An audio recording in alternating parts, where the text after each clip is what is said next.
Hello everyone, in this video tutorial we are going to discuss about XPath and how to write our own XPath. We have already used XPath to identify the web element, but how we got the XPath at that time?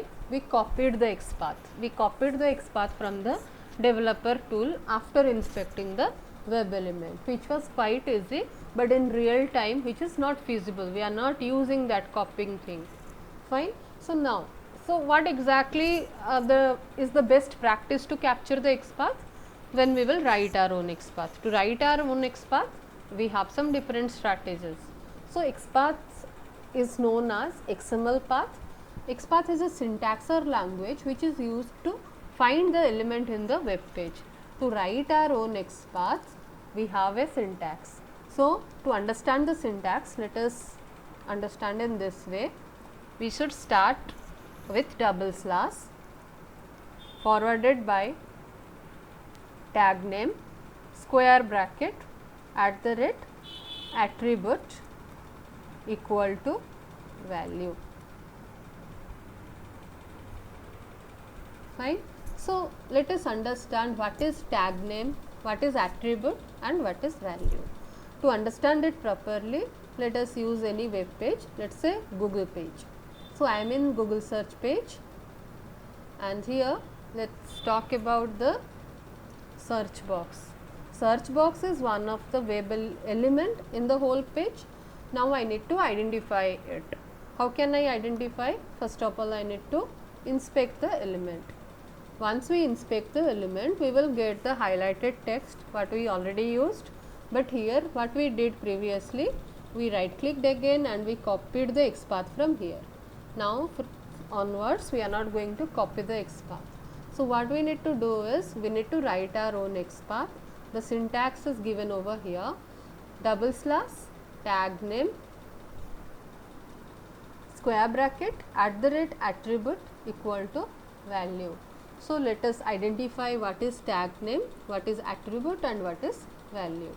So let us consider this highlighted text over here. The angular bracket which we can see, immediately after that the tag name will display. For each angular bracket forwarded to the bracket, the tag name will display. So div is a tag, style is a tag, input is a tag. Likewise, immediately after the angular form is a tag. So immediately after the angular bracket, what you are getting, that itself is the tag name. Now in our case, the tag name is input. So I will just change the XPath. So I will write double slash input is the tag name. So we understood how to get the tag name. Now what about attribute and value? Here we can able to see the pairs. One is class equal to what is the class value, max length equal to what is the value, name equal to what is the value. So values are usually enclosed within double quotes, and it is after the equal to, and before that it is like attribute name equal to value. So here class is an attribute, max length is an attribute, name is an attribute, type is an attribute, and so far so on. All role is an attribute. So you can understand like this. Value is an attribute. So here we understood now what is attribute, how to identify attribute. Now with respect to that, they have assigned the value. Suppose I will take the example of name. Say name is an attribute. So if name is an attribute, I can take name equal to small q is the value assigned over here.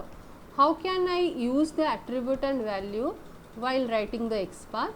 Here, according to the XPath syntax, we should write @ attribute name is name equal to value within single quote.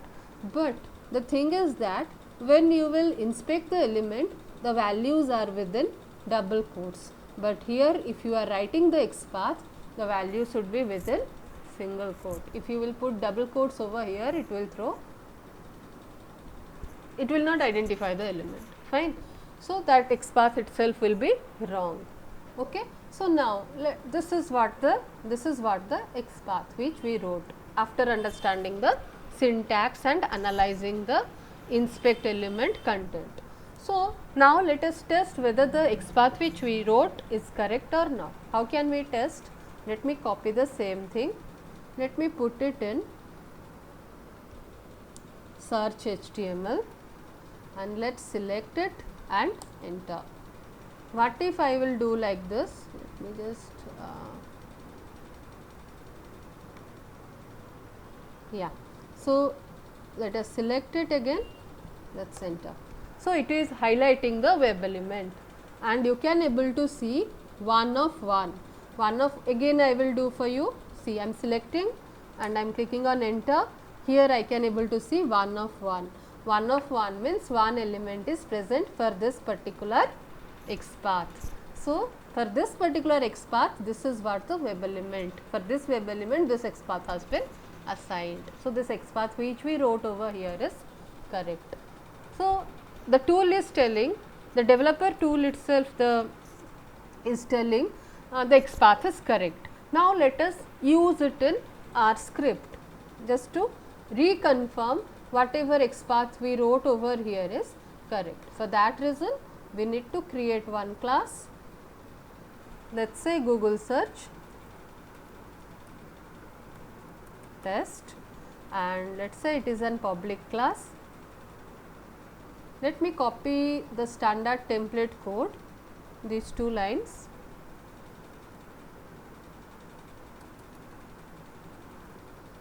and put it in Google search just to identify the drivers, nothing else. So, let me change the path because the path is not correct over here. Yeah. So, now the path is correct. Okay. So, now obj is the object for WebDriver and we are using Firefox browser. Now, obj dot get, we are using Google search. So, we need to give the URL of google.com. So, we are invoking the google.com application over here. So, I need to put it in double quotes. Now, I need to identify the search string. So, to identify the web element, find element by dot, we are writing the X path. So, I need to use X path expression should be within double quotes. So, what is our X path?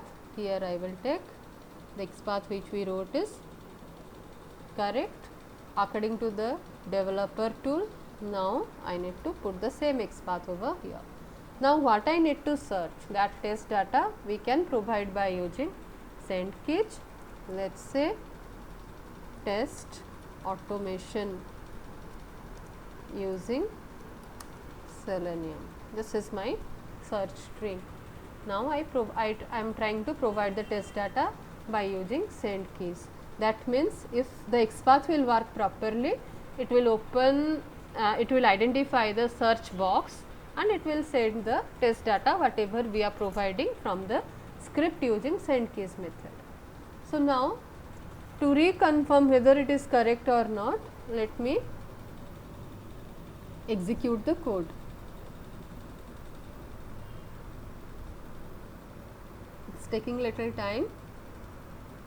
Yeah, we can able to see the browser got opened and Google search page is launched and this test data has been captured which we sent by using send keys method. That means, the X path which we provided over here is properly or perfectly working. Through this X path, the server is identifying the web element. So, I hope it is clear. This type of X path is known as relative X path, and let us talk a little bit about relative X path. Relative X path will usually identify the direct node. Suppose you are writing the X path for this within double slash. Double slash means it is relative X path. Single slash means it is absolute XPath. When we are writing the relative XPath, the relative XPath will directly locate to the element which we are trying to search. But in case of absolute XPath, the whole document will get traversed.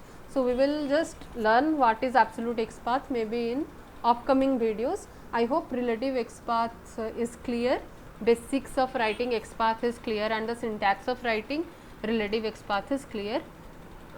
So, thank you for watching this video. Happy learning.